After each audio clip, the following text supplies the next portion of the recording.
प्रिय छात्रों छात्राओं, आज का विषय है निर्मला की रचना का उद्देश्य।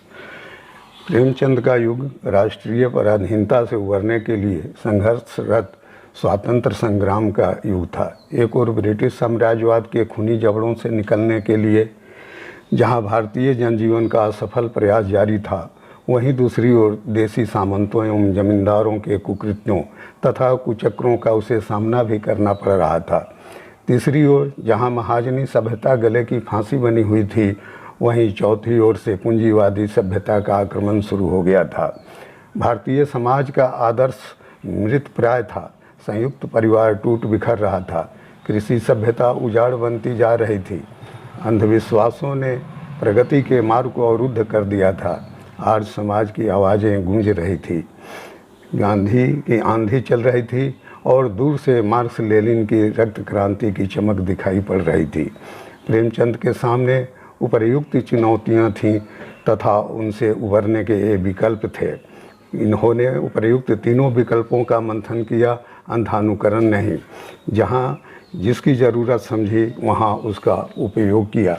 वह भी ज्यों का त्यों नहीं, अपनी निजता से उनके सांचों को भरा। प्रेमचंद इसीलिए प्रेमचंद कहलाए कि वे किसी सिद्धांत विशेष के प्रति प्रतिबद्ध नहीं थे। वे अगर प्रतिबद्ध थे तो युग सत्य के चित्रण और संपूर्ण मानवता के संपोषण के प्रति। इसीलिए प्रेमचंद के कथा साहित्य को हम 3 स्तरों से गुजरते हुए देखते हैं: आदर्शवाद, आदर्शोन्मुख यथार्थवाद और यथार्थवाद। निर्मला में हम आदर्शोन्मुख यथार्थवाद का चित्रांकन पाते हैं। प्रेमचंद ने स्वयं स्वीकार किया है कि भारत का प्राचीन साहित्य आदर्शवाद का समर्थक है। हमें भी आदर्शवाद की मर्यादा का पालन करना चाहिए। हाँ, यथार्थ का उसमें मिश्रण होना चाहिए कि सत्य से दूर न जा पड़े। हमने इन कहानियों में आदर्श को यथार्थ से मिलाने की चेष्टा की है। हमारा ख्याल है कि आख्यायिका में ये 3 गुण अवश्य होना चाहिए: आध्यात्मिक या नैतिक उपदेश, सरल भाषा, स्वाभाविक वर्णन शैली। प्रेमचंद की दृष्टि में जीवन के लिए कला है। यही कारण है कि प्रेमचंद के सभी उपन्यासों में कोई न कोई उद्देश्य अवश्य अंतर्निहित रहता है। उसमें समाज की कोई समस्या अवश्य रहती है। यथार्थ को प्रस्तुत कर प्रेमचंद ने आदर्श को अप्रत्यक्ष रूप से हमारे सामने प्रस्तुत किया है। उनके उपन्यास से हमारा मनोरंजन अवश्य होता है, किंतु मनोरंजन करना ही उनका एकमात्र उद्देश्य नहीं होता। वे हमारे मन से भी संबंध रखते हैं और जीवन से भी। इनकी कला जीवन से ही निकलती है। अतएव जीवन के भिन्न भिन्न तत्वों तथा सिद्धांतों की सतर्क समीक्षा और सुस्पष्ट व्याख्या करना ही उसका मुख्य उद्देश्य होता है। निर्मला उपन्यास में प्रेमचंद का एकमात्र उद्देश्य रहा है बेमेल विवाह की बुराइयों को अंकित करना। इस उद्देश्य को स्पष्ट करने के लिए उन्होंने मूल कारणों को खोज निकाला है। इस बेमेल विवाह का कारण है दहेज की कुप्रथा और मध्यवर्गीय परिवार की आर्थिक सामाजिक स्थिति। अतएव निर्मला में 3 समस्याएं हैं: बेमेल विवाह, दहेज की प्रथा और मध्यवर्गीय परिवार का बाह्य आडंबर एवं भीतरी खोखलापन। उपन्यास का आरंभ एक मध्यवर्गीय परिवार से होता है। उसके प्रतिनिधि हैं बाबू उदय भानुलाल वकील। वे अंदर से खोखले हैं, उनमें बाह्य आडंबर अधिक है। उनकी वकालत चली हुई थी पर संयम करना न जानते थे। दहेज उनके सामने कठिन समस्या थी। इसलिए जब वर के पिता ने स्वयं ही कह दिया कि मुझे दहेज की परवाह नहीं, तो मानो उन्हें आंखें मिल गईं। डरते थे, न जाने किस किस के सामने हाथ फैलाना पड़े। 2-3 महाजनों को ठीक कर रखा था। उनका अनुमान था कि हाथ रोकने पर भी 20,000 से कम खर्च न होंगे।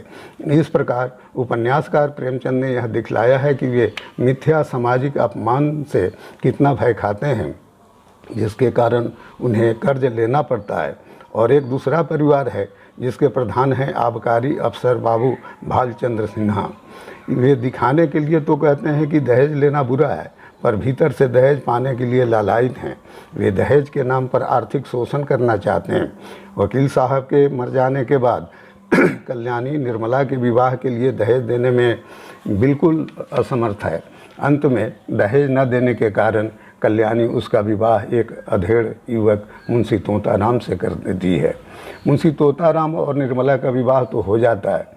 दोनों की उम्र में बाप बेटी का संबंध है, पर तिलक दहेज की विकट प्रथा के कारण वह एक अधेड़ युवक के गले मढ़ दी जाती है।